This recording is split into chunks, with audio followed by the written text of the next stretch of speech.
It's no surprise that the most venomous fish in the world is found in none other than the land down under. Hidden among the rocks and coral in Australia and the surrounding islands, the reef stonefish never backs down from a fight. Instead, it attacks with a vitriolic and very venomous vengeance. Its venom is so powerful, it's worked its way into the folklore and rituals of the natives. But affecting the heart, mind, and soles of your feet is how the stonefish gets by here in life, death, and taxonomy.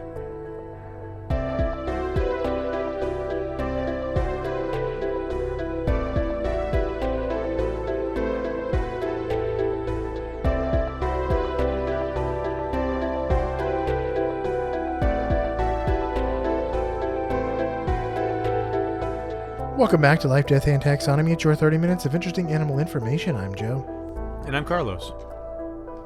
Thank you to Cassie for the creation of our theme song. To hear more of Cassie's music, please search Cassie Michelle on YouTube or Spotify. And thank you to Johanna for the creation of this week's artwork. To check that out, you can follow us on Facebook or Twitter at LD Taxonomy, or visit us at our home on the web at ldtaxonomy.com. And a very special thank you to our patrons, to Tristan Taylor, Jesse Raspolich, Carol Raspolich, and Richard Kaspar. Thank you so much for your support. It's greatly appreciated. Thanks for helping us keep the lights on. And today we're talking about a stone at the bottom of the sea. Definitely don't be on that later. Stone on the bump in the log, and the hole in the bottom of the sea. Exactly. But yeah, we're talking about a stone you don't want to pick up and throw. The stone fish, you might even say. You want to put a sword in this stone. Or it'll put a sword Even in then, you. it's still dangerous. But yeah. What else is it called? Oh, this is the reef stonefish in particular, because this is superlative. This is the best in class. But we're gonna call it here the butterfins, because fins are okay. The rest of it's super ugly. We're gonna call it bootstrap bill because it's part of the crew, part of the ship. And we're gonna call it spooky spiky scalefish. Spooky spiky scalefish. I like the remix of that song a lot. And then coral. Bibby was like, is Johanna done with the artwork? Because it would be really funny if she just took a picture of Rick Grimes going coral, and then it's just the stonefish in the wall just looking away from him. She's not done with that artwork, but yeah, I don't think she'll do that. Can we commission special art? Special meme art? Isn't butterfin the opposite of what you mean? Did you say the fins were nice looking, but everything else is not? Oh yeah, I guess it's the opposite. Yeah, I threw that one in there at the end.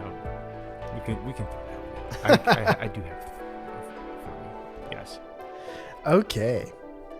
Do you want to know what science calls this thing? I would like to hear a science. Well, it's in the kingdom you know, love, and are in the kingdom Animalia. It's in the phylum Chordata. It's in the class Actinopterygii. It's fish with bones. So that's the one word that I'm always surprised that I can spell first try. That is hard. It's got two I's in a row at a certain point. And It's Actinopterygii. There's a Y before the G. But yeah, I don't know. It flows. It's one of those things that I would, if I was in a spelling bee and just that would be the last word, and I'd be vindicated at the end of the movie because I knew that one. Mine would be gamma aminobutyric acid.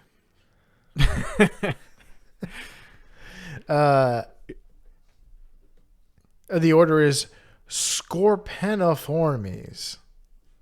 Scorpioniformes. A-E. I'd say Scorpaniformes. A-E isn't that A? Pain without love. The family is Scorpaenidae. And the genus is Synaceae. Synaceae? Synesthesia. Synesthesia. Could be that. Synancia. That's what the Yeah, that robot works too. says. Synancia. Did it? Synate. There's no extra N though. Oh no, there is. There is. Synancia. I didn't write it into my notes. I misspelled it in the notes. Yeah, Synancia. That makes sense. So the binomial name is Synancia vericosa. Is that going to be your second-born daughter's name? Synancia. Synancia. Crustacea and Synancia. Yeah, and vericosa. Yeah, that's a pretty good one. But since we're in the business of naming things, it's time for my favorite part of the show, critter groups. The part of the show where I ask you, Joe, a question, and that question is the same every time. What is the name of a group of this animal, or what is the term of venery, or what is the collective noun? 3 ways to ask the same question. If you saw a group of wow, I am just on autopilot. It's time for nitty-gritty nomenclature. It's time for a completely different show where I ask you a question, and that question is, what does the binomial nomenclature mean in English? Because stonefish don't really get together in groups very much, and I couldn't even find confirmation that they were called a school. So, A pile of stonefish. A pile of stonefish. A rubble of stonefish. A roller of stonefish. Rolling stonefish. A moss. Yeah. So we have Synancia vericosa. Verrucosa. What does that mean, Joe? Does it mean A, warty veins? Does it mean B, spiky fins? Does it mean C, stony skin? Or does it mean D, truthful thing? I know the veins one is a red herring because of varicose veins. But I don't think varicose veins means veins in automobiles. Ew. That's the worst movie I've ever thought of. What was the last So there's a human centipede and then veins in automobiles. What were the last two again? Stony skin and truthful thing. Truthful thing? Yeah. It's not a truthful thing. It looks like what it's not.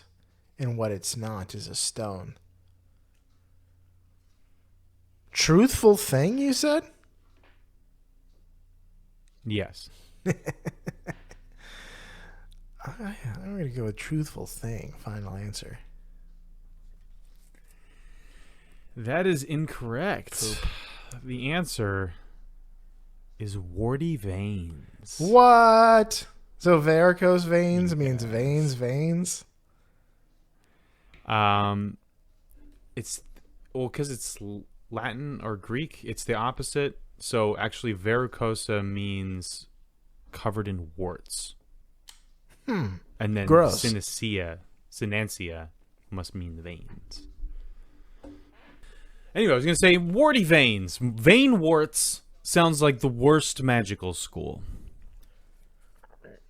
Unless they're warts that don't matter. All warts matter, Joe. Would you like to know what its size is in relation? Or do you? No, I have to describe what it. This boy Yeah, looks like. and it is also striking. When I first saw Vericosa, first thing I thought of was Veruca, and then I remembered that there's that scene in Charlie and the Chocolate Factory. Or no, Willy Wonka. Charlie One and of the them. Chocolate Factory, where Johnny Depp says, "I thought a Veruca was a wart you got at the bottom of your foot," and what it means full of warts. Huh. That is what that little girl's name means. A salty wart. And as it should. It's very apropos. Okay. Would you like to know what it sounds like? I mean, looks like. No, I want to know what it looks Okay. like. It probably doesn't sound like much. It lives underwater. Um, Yeah. Blub blub, I imagine. yeah, exactly that. Stonefish look something like a stone. Wouldn't you believe it? Wouldn't you? I can. I can suspend my disbelief. They're short and stout, like a teapot, with a bulldog expression and eyes beset on top of their heads, like a little frog. With fins. So stonefish can be striking with mottled yellow, orange, and red. But they also appear in brown and rust color, like really rusty. Like it looks like actual rust. On the Wikipedia page, next to toxicity. I'm cutting that out. They're scaleless, like Seath or whatever his name is. But they have bumpy warts, kind of like coral. Coral doesn't have warts, but it's bumpy. And stonefish have large and broad pectoral fins that extend outward. They fly. They look like Dumbo ears, but they fly. Mm-hmm. But that brings us to its size and dimensions. What could it be? How big is it? So welcome to the Beloved Measure Up segment, the official listener's favorite part of the show, the part of the show when we present the animal size and dimensions in relatable terms through a quiz that's fun for the entire family. It's also part of the show that's introduced by you when you send an audio of yourself saying or chittering the words measure up into ldtaxonomy@gmail.com. We don't have a new measure up intro this week. Such a shame. What a shame. But I'm going to go into the archives. Maybe it'll boost our morale. And boost our immune system. Mm-hmm. This is some vitamin C for critter groups. Vitamin critter groups. Did I say the story of Johnny the bear at the Jacksonville Zoo? I don't remember. I don't know if I said it on the show, but if not, we have two brown bears at the Florida section of the Jacksonville Zoo. There's a wild Florida section. Since we have bears, just like we have every dangerous thing lives here,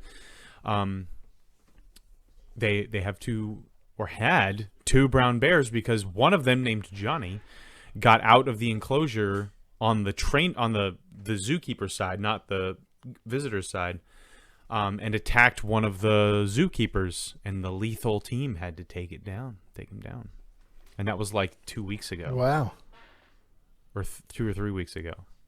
So now there's only one bear. Johnny, no.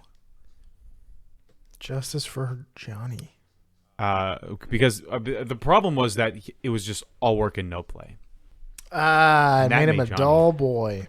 A dull boy. Okay, I got one. You ready? Yeah. Without further ado, the listener's favorite part of the show. Measure up. Do you remember that one? I heard part of it. It's kind of cut out at the end. It kind Is that the White Wizard Gandalf? No, it's Chris from Play Comics. Remember Chris from Play Comics? Oh yeah, Play Comics. He might have sent us the first ever measure up. Really? 12. When did we start? It's 12. When did we start measure ups? This is 2018. This is from. We started this at the, I think, end of 2017. I think it was like, or maybe January. I think it may have been January of 2018 that we started this show. Unless other people sent earlier ones to a different email address, this might be the first one ever. Or without including the words measure up in their email. But thanks, Chris. Thanks for maybe the first measure up ever. Intro wise.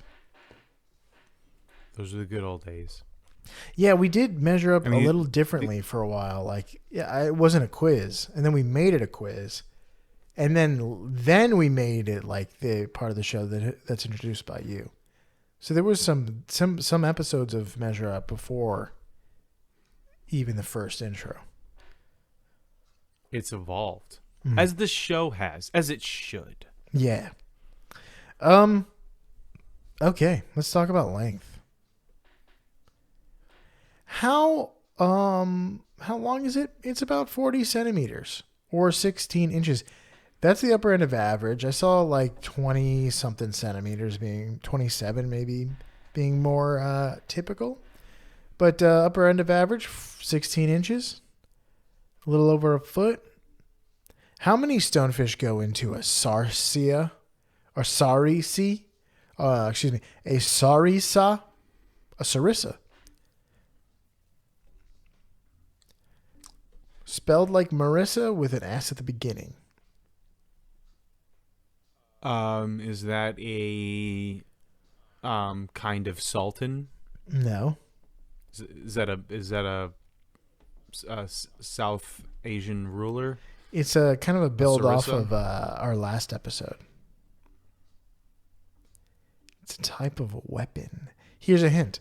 Boy, I have changed so many diapers since the last episode. It is the smell has just eradicated my memory. How about you?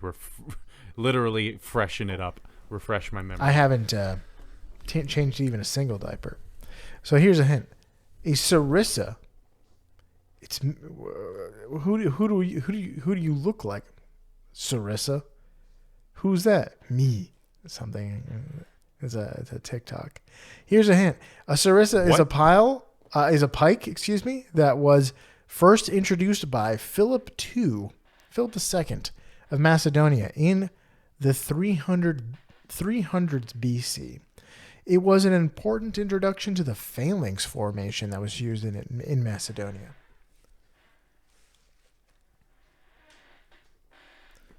How long was a sarissa? Yeah, last week we talked about the weight of a rapier. And a claymore, more specifically. Oh yeah, with claymore was the answer. The length of a sarissa used in pike formations. In phalanx formations, it is a pike. Formations. Not the fish. It is a pike or a cousin of the pike. Yeah. Not the fish. Because pikes are just so they're just so long.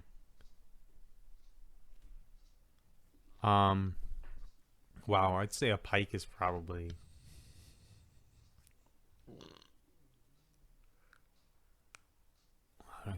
8 feet.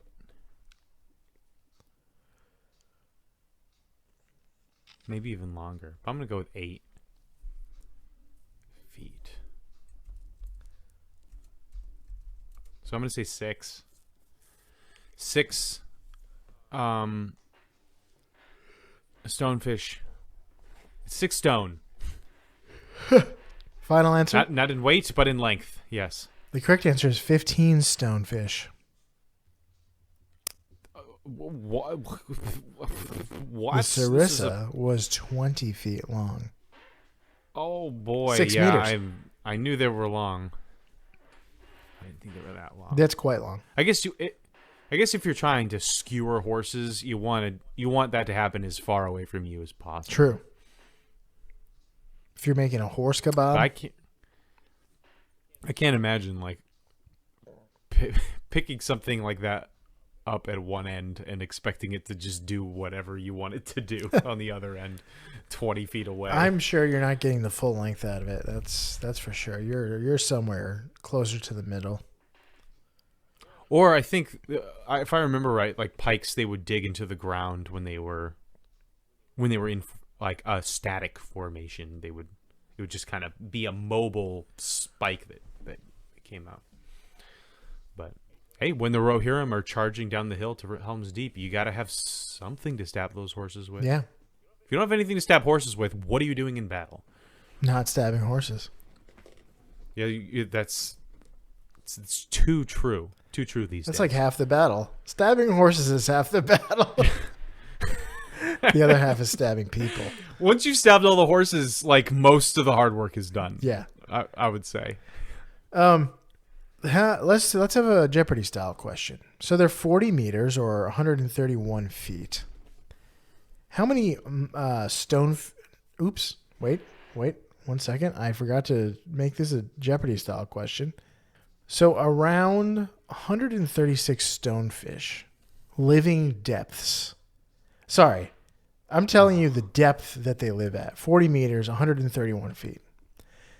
So around 136 stonefish depths go into the max depth of this ocean. What is that ocean?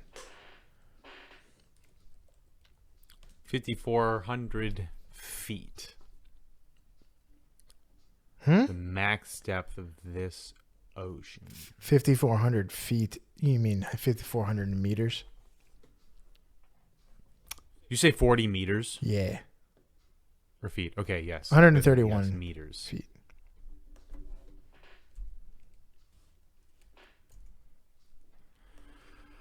Well, it's probably, there aren't that many oceans to choose from, so it's probably either the Arctic or the Indian. And I will go with the Indian Ocean since it's more related to the animal at hand. The animal that we don't want anywhere near our hands. Indian Ocean? Stonefish in the hand is a bad time. That's true. I don't care how many are in the bush, dying and gasping for air. Did I tell you that this ocean is the shallowest ocean on Earth? That's your hint. I think you said something like that, and I'm sticking with my answer. I wanted to weed out Ocean. all of the oceans on other planets. There might be one shallower somewhere else. Right. I was gonna say the Sea of Tranquility, but I went ahead and changed my answer at the last second. To Indian, final answer. Yep. The correct answer is the Arctic Ocean. It's Of course it is. It's Of course it's a 17,881 coin feet, flip. or 5,450 meters. That's a tough loss. How do you say what the depth of an ocean is? At its deepest. Is that just its max depth? Yeah. Okay. Max depth. That's what I said. The stonefish goes into the max depth of this ocean 136 times. I feel like if people living around the Indian Ocean wanted to, or people living around the Arctic Ocean wanted to go ahead and... No one does. Nah, nobody... Actually, no, never some mind. people do. Nobody wants to do anything. The Arctic. Nobody lives around the They can make it Antarctic. deeper. But they live around the Arctic. The Antarctic is a little bit more... Or like the people that live closest to the Antarctic, it's much more of a temperate climate than the Arctic. I think we said this not too long ago. Unless you believe that the Earth is flat and the Arctic is just a wall of ice around the edge of the disk. A wall of ice and fire. Yeah, just don't let Jon Snow anywhere near it because. He'll melt it or whatever he does. I don't know exactly what he does with it in the book. Would you like to listen to some fast facts before we get into the thick fact, the deep fact? The girthy fact, yes. Okay, let's talk about the range. The stonefish lives in waters north of the Tropic of Capricorn. Do you know where that is? It is where the goats live. Yeah. It's a cornucopia of goats. It's beneath the equator. It's the tropics, south of the equator. And it ends at the subtropics begin at the Tropic of Capricorn, I think. But it is definitely south of the equator. They enjoy shallow coastal waters in the Pacific and Indian Oceans, especially around coral reefs. coral reeves, Christopher Reeves. They're also Superman fish. They are also found in the Red Sea and possibly even the Mediterranean and Suez Canal. But what do they eat? They eat small fish, shrimp, and other crustaceans, and pretty much anything that will fit into their mouths. They're ambush predators, and they use camouflage to hide and wait for something to come by. Their coloration and their bumpy skin kind of makes them look like a piece of coral or a rock in the sand. So they're very good at hiding. And when the prey arrives, they can swallow a whole crustacean or something in 0.015 seconds. So it's like, I would say a blink of an eye, but it's less than that. A human blink is 0.3 seconds. This is 0.015 That is so slow. seconds. Yeah. Why do we blink so slow? Because we're dumb.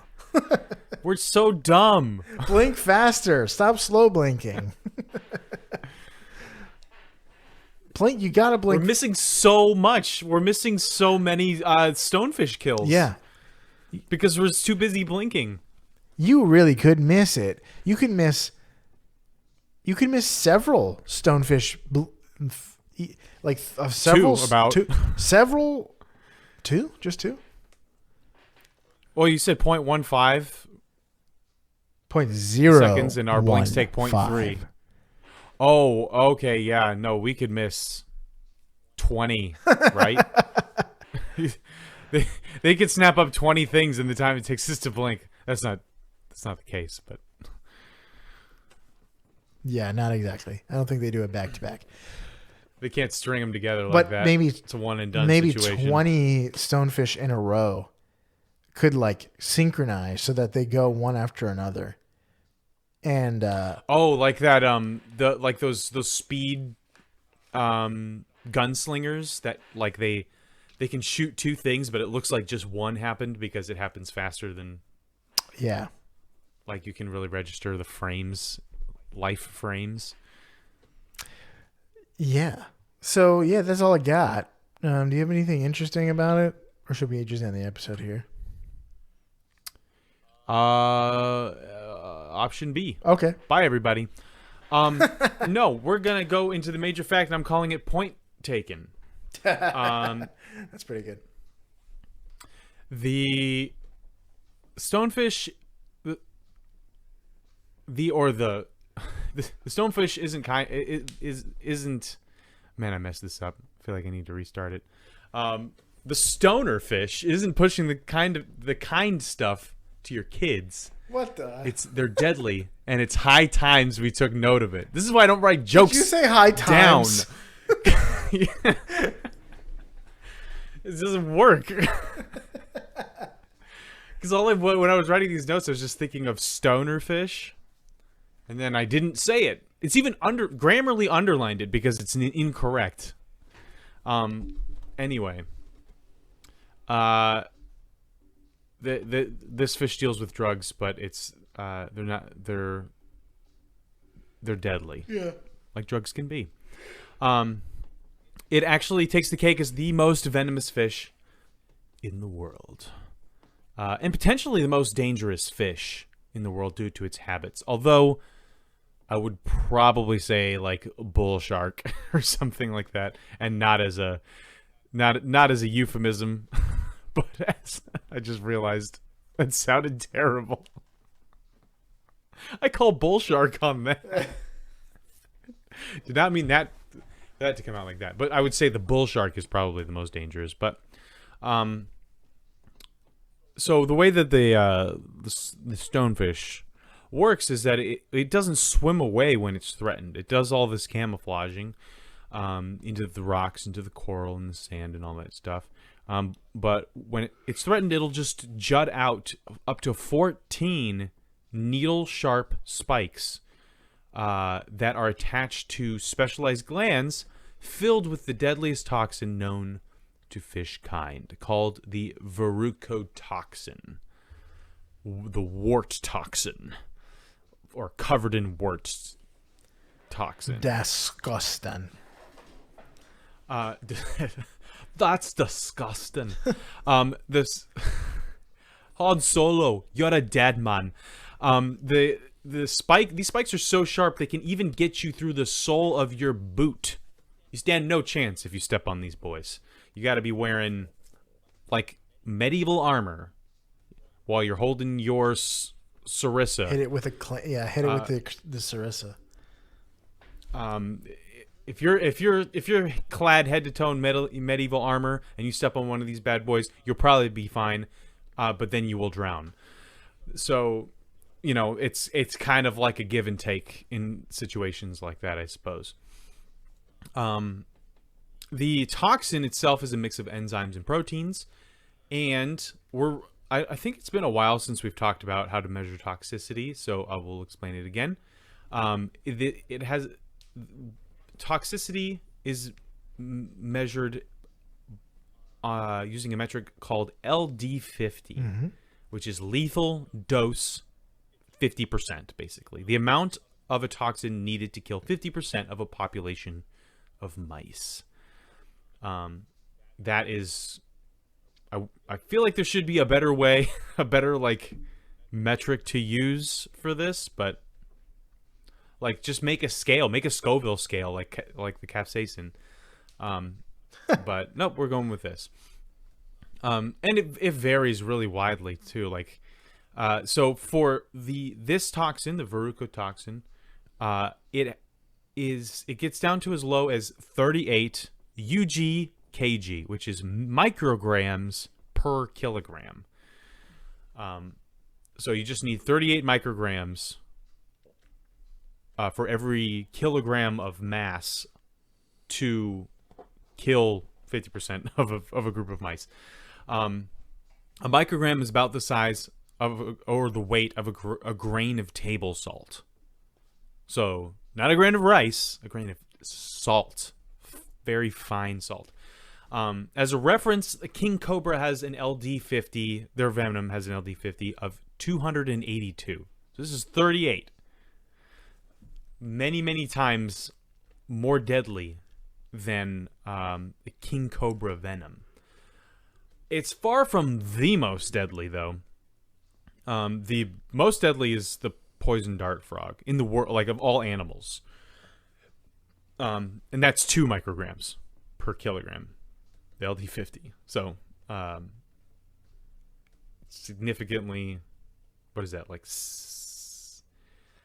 16 times deadlier than even the stonefish venom. But the stonefish takes the cake for fish venom. And getting a subscription to Veritoxin gets you the following benefits: intense localized pain, paralysis, tissue destruction, shock, and potentially death if it's not treated soon. You have a couple of hours. A large dose. Yeah, if you get like I said, if you get the the verrucotoxin plus premium essentials pack. Yeah. Then you're gonna and if you step on one of these guys, that's what you're gonna receive. Is the Delta Club member level of toxin? Amount of toxin. Target red card. Fortunately, these things are relatively rare. So, this is why other people tend to, other animals tend to be more dangerous, like snakes, because we encounter snakes more often. They live on land where we live. So, it's more common for deaths to occur from snake bites than it is for the stonefish. In fact, there have been no recorded deaths due to the stonefish in Australia. I couldn't find any information anywhere else. But a huge portion of these guys live in Australia and just in Oceania and Southeast Asia. And yeah, no deaths have been recorded, at least since Europeans arrived back in the mid to late 18th century to dump all their prisoners off on the island. And now we have an antitoxin to make it even less likely for someone to die unless they just ignore it and decide to keep swimming. But researchers believe that native islanders and aborigines were common victims of the stonefish as they would go diving and fishing and things like that. They would get stung and not have any way to really deal with it. And actually, there's a lot of current research going on about the reef stonefish's venom in particular, because they still aren't sure exactly what the mechanism of action is. There's another related species called the estuary stonefish, and they figured out that the mechanism for that is similar to like how a black widow's venom works, just in much higher doses than a black widow can dish out. Surviving that should be the victims. Next Marvel spy movie. Stonefish? Yeah, there's Black Widow, and then there's Stonefish. Stonefish Steve Austin? Surviving victims may have Stone Saw is ready. Sorry. Yeah, no. There's lasting nerve damage for they can lead to survivors. muscle atrophy. Oof. You'll probably live, but you're gonna remember it. You're gonna have something to remember this encounter by for the rest of your life. Like a little arm or a little leg. It's just gonna deflate like a pool animal. Yeah. It'll, and you're just gonna have this stumpy little arm forever. No, you will have like a lot of tissue and nerve damage.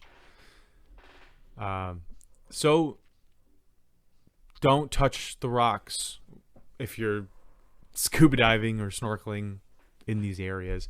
Fun fact: there is an Aboriginal dance, an ancient ritual dance. That Aborigines are natives of Australia. Mm-hmm. It was meant to teach kids about the dangers of encountering the stonefish. They dance around before pantomiming getting stung on their foot and dying of agony, like writhing on the ground. It's like it's not more. It is more of a pantomime than it would be a dance, I'd say. But this is literally a safety dance. And I mean, you can dance if you want to. You can leave your friends behind. I would leave a stonefish behind.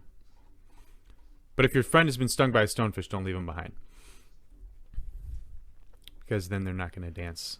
And then they won't be friends of yours. Mm-hmm. But yeah, that's it. That's all I got. It's the stonefish. A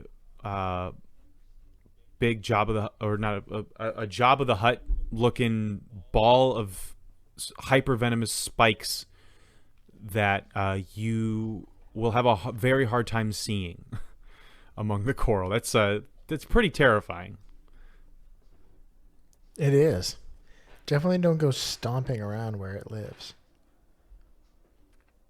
Fortunately, it lives in the ocean, so you can very easily avoid it if you want. Just don't go there. But also, if they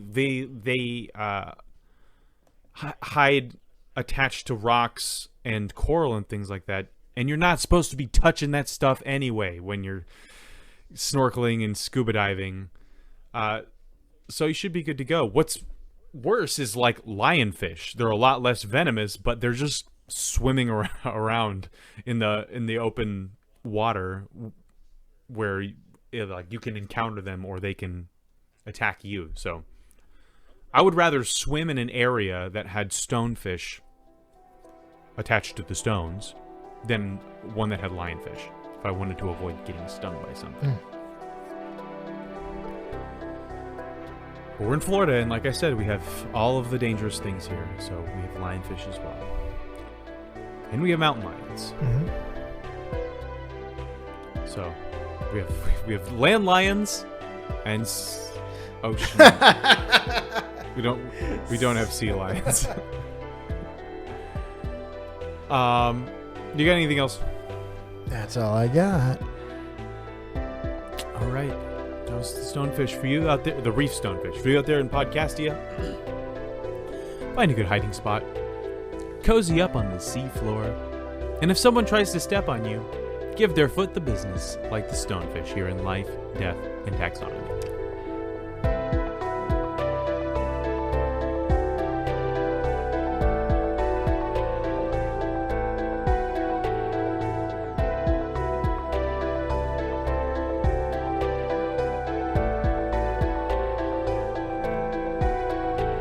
Hey Taxonomy Titans, I just want to remind you that we now have a Patreon. Patrons can see full video episodes and get shoutouts on the show. But ultimately, it's a way for you to help us cover some costs and get even better. Still, reviews are the best way to help us grow. So if you haven't left one yet, we'd really love to hear from you. As always, thanks for listening and engaging.